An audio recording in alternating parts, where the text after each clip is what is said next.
Welcome to Algebra 1, Semester 1, Unit 4.5. This is Section 7.3. Okay, we're solving systems by elimination today. Elimination I think you'll really like because it's pretty fast to use. When you see two systems, the systems being the different equations, and the variables are lined up, it's really convenient. The other convenience here is if the variables happen to be opposites.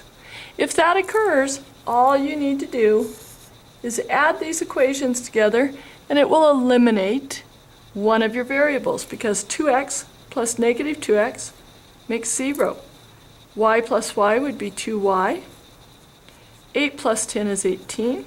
And we already know that the y value for the solution is 9. So we go ahead and we write the solution as a point, putting 9 in there. Now we plug 9 into either of the equations, and we can find the x value. So I'll just go to the top one, 2x plus 9 equals 10. Subtract 9 from each side. I get 2x equals 1. Divide each side by 2, and I get x equals 1/2. Now I write that up here in the point. And we are done. Pretty cool, huh? Okay, next one, as you notice, this one isn't quite as nice. The variables are lined up, so that helps, but the variables are not opposites. The easiest one to make opposites would be these 4y and 4y. So I choose those, and I simply take this top equation and I distribute a -1 throughout every term in it. And that will make my y's opposite so that they can be eliminated, my whole goal here. So -1 times 3x would be a -3x. -1 times 4y is a -4y. Put your equals. -1 times 10 is -10. Now I will tell you that's the most common one to forget. Students oftentimes forget that farthest one over. Now I mark out that original one because I'm going to add these two equations. 2x minus 3x is a -1x. 4y minus 4y is 0. And 5 minus 10 is -5. Even though I'm saying minus, we are adding those. It's just 2 with a -3x is a -x, and 5 with a -10 is a -5. Now we divide each side by -1, and we find that x equals +5. That is the x value for the point of intersection.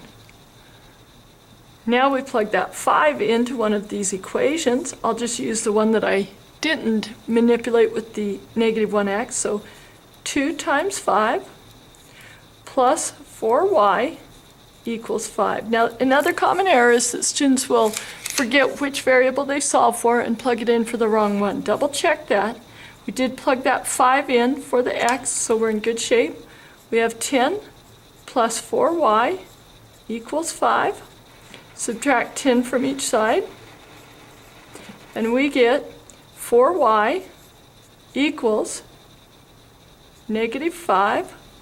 Divide each side by 4, and we have y equals -4/5.